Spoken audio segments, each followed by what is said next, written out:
our patient, we have been referring to him as R, having had end-stage kidney disease, having been on dialysis for 2 years. That patient is now a free man. So it's a giant leap for Mulago Hospital. It's a giant leap for the transplant program. It's no longer a question of if, and it's even no longer a question of when, but has happened, and the journey has started. And it is indeed a giant leap for the nation of Uganda. The setup is that for like the kidney transplant, you have 2 theaters because the recipient and donor have to be on theater beds at the same time because it should not take more than 30 minutes for that kidney to be taken from one patient to another.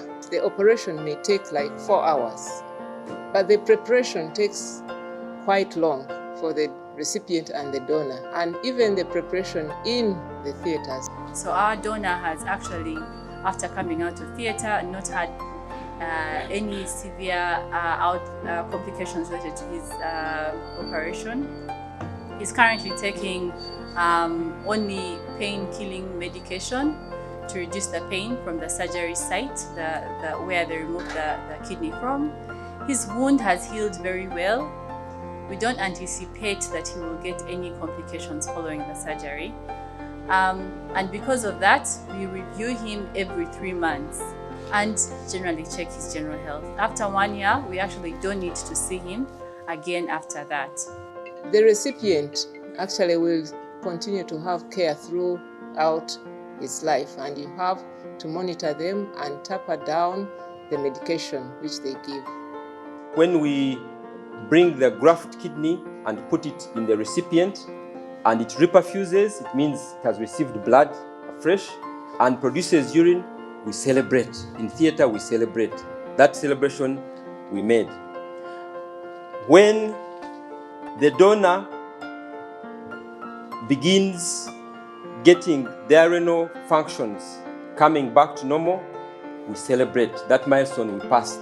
When the recipient does not show any signs of rejection or infection, we celebrate, and that one we have already celebrated. When the donor is discharged alive and well, we celebrate, and that one we have already celebrated.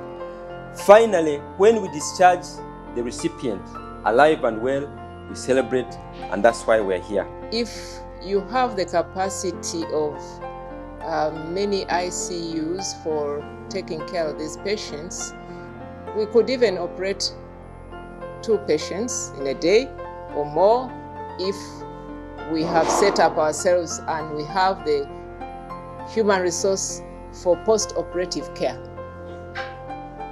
For now, we are limiting it to a few numbers as we build that capacity.